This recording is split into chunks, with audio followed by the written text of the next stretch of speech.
Hey, welcome to BreitWerks. What are you looking at? A 1971 911T engine case that we're doing a little bit of pre-flight checking on. So, a couple of different things that you need to pay attention to when you get one of these guys back from the machine shop.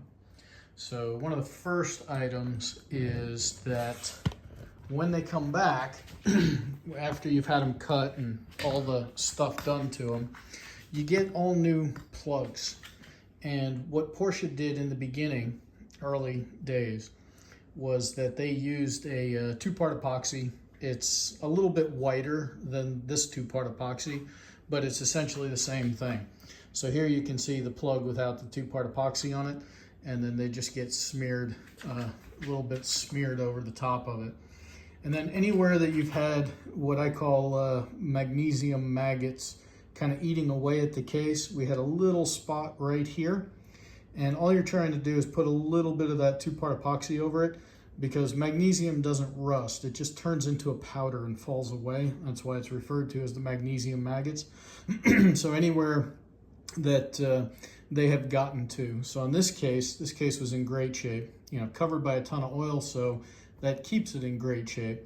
But we had one little tiny spot up here, and then I think there was can barely even see a little tiny spot there. But other than that, filling up the oil pipe cavity, right, both sides, both behind where the oil cooler sits and in front, that just helps with any case weeps. And then also there's a number of plugs on the back of the case. So we got that all done. And now what we're doing is we're getting ready to install our head studs. Well, when you do these case certs, right, these are all case certs. So they're much deeper. They bite into the magnesium and spread the load over a bigger area, so you don't end up with pulled head studs. But what you got to do is you got to make sure you get your head studs at the correct height, right? So the normal Porsche steel head stud is 135 millimeter installed height to the top of the stud. But when you look at the ARP, you can see that the installed height of the ARP stud, it's got this extra little tab up there on the top. So you're actually measuring to the top of the threads. Now, on most cases, you just screw them in until they get tight.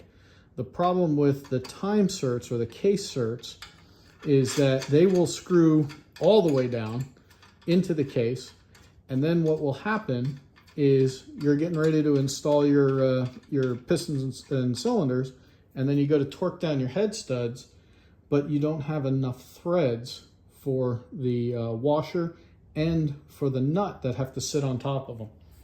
So one of the things that I like to do is install a cylinder, right? No base gasket, so we know that we've probably got about 1 millimeter more of distance that this guy will sit up. And then I like to put a cylinder head on. We just so happen to have that spare cylinder head from this guy. And then basically look down in the hole and see that I have sufficient threads down in that hole to be able to hold both the washer and for the nut to thread onto. Now the ARPs are open-end nuts, right? So really the reason Porsche talks about the installed height is because you're using those open Allens, and your tool will get pushed out by the top of the stud. But in this case, we're more worried about being able to make sure that we have enough threads exposed through the hole on top of the cylinder head to accept both of our washer and our nut. So we're in pretty good shape here. We're a little bit higher than the 135 to the top, but that's okay. That's not a huge deal. Again, we're not going to have a tool that's going to bottom out, so we're in good shape. The other piece of information that I have learned over the years, the old cases came with through bolts washers that are, normal washers, right? You've got the chamfer on the inside that holds your O-ring, but no chamfer on the outside, just flat. When you change the cylinders, And in a lot of the cases when we've changed the cylinders, we've always gone to a bigger cylinder. So I wanted to double check and make sure that I didn't need to order a set of the chamfered washers, because we stayed with the same basic size, 84 millimeter. We did not have to have the spigots bored, but at the same time, the base of the Nicosil cylinder versus what the original cast iron cylinder looked like, you can see that the fins stay very, very thin down here, right? So you don't have a lot of occlusion, you don't have any problems. But all I did was I just basically, you're just looking at half a case here. I just laid in a couple of head bolts with their washers on them, right? So just take one of these guys and you just set it down to make sure that I didn't have any interference. So sometimes you learn things the hard way. Sometimes you remember to double check these things. But on these mag motors, there's so many other things that you're thinking about and worrying about that spending an hour just kind of going through everything on a pre-fit check can save you a ton of time when you've got all your assembly sealants and everything on there, and now you got to take everything apart because you didn't do something correctly, or oh, my cylinders won't sit down flush because they're hitting on the washer. Well, now you've got to pull all your through bolts out and change all of those washers. Oh, by the way, you pull all your through bolts out, now your case seal has been compromised, so you might as well be starting from zero. So with a couple of these little checks, you can make sure that your assembly process goes easy and make sure that the potential for a very long life on these cases is good. So we're going to get on with it. Ultimately, at this point, now that I've made sure that these washers have no problem with the cylinders that are in there, the objective now is just to get these head studs installed. And then once they're installed, we'll put some rods and things on the crank and get this guy assembled. But we've already pre-checked the oil pump. The new oil pump fits perfectly. The IMS, we had a couple of the gears changed out. All of that stuff is good. So once we get these head studs in, then we'll be ready for short block assembly. But yeah, these are just a couple of the pre-flight things that you can check before your assembly. Everything's dry, so pulling off that cylinder, now all we got to do is go put it back in the box that it's stored in, and we're good, right? Take all this stuff out. We didn't make a mess. Easy peasy. So if you are building an early mag case that's had some major machining modifications to it, I would absolutely recommend that you spend the time to double check all these things, and then your process will go nice and easy. The other thing that is a little sketchy about how these guys all fit is you can see how loose these guys are, right?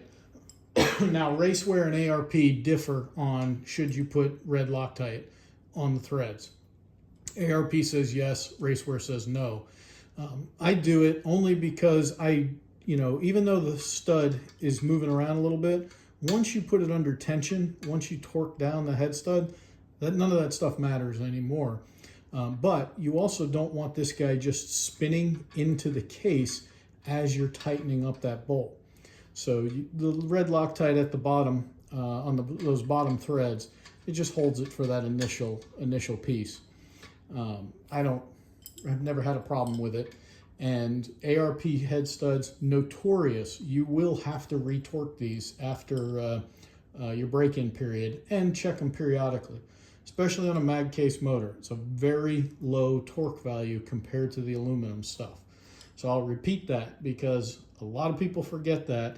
They read the ARP instructions, they yank these things down to 38 foot-pounds, and it's way too much for mag cases.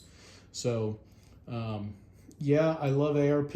Their instructions on the very old stuff could do with a little update. On the aluminum cases, 38 foot-pounds that they recommend, perfectly fine. You do 38 foot-pounds here, you're going to start pulling even these case savers out of the engine. So got to be very careful with that. That's one of the reasons that we still get people to mail us these mag cases, right? All those little differences. And as far as what's the correct torque value, hey, sometimes we got to keep some things to ourselves. Mainly because I don't want to hear a bunch of people arguing on YouTube about it. But if you think you know what the torque value should be, throw it out there. I'm happy to have a discussion about it. Well, that's it for some of the pre-flight stuff that we're going to be doing. I'll finish it up once we've got all of the head studs installed. So we'll come back to you with that. But I'm not going to, bore you with setting head studs and checking heights and all that stuff. That we've got plenty of videos, and that is boring. So we're going to get on with it. Well, I lied. I will show you, but I'm going to put it on a time-lapse video. But here's what we're measuring. We're measuring on our micrometer. We've got it set to 135 millimeters. So from the base of where the stud screws in down to the top of the threads. Right, that's what we're trying to get to, 135 millimeters. So I'll put this on time-lapse so you guys can see how that works.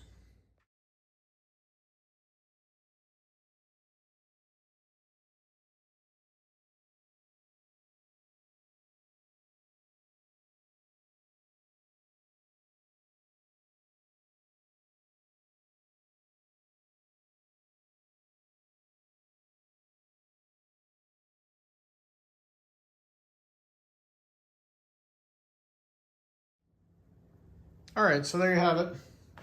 Got our head studs installed, and yeah, we're good to go. So we'll do the same exact thing on the other half of the case, and then flip this guy over, load her up with a crankshaft. But we'll make a different video about that. But yeah, thanks for watching. Check us out at BreitWerks.com. Hopefully you enjoy these types of videos, and if you do, go ahead and click that subscribe button. Have a fantastic day.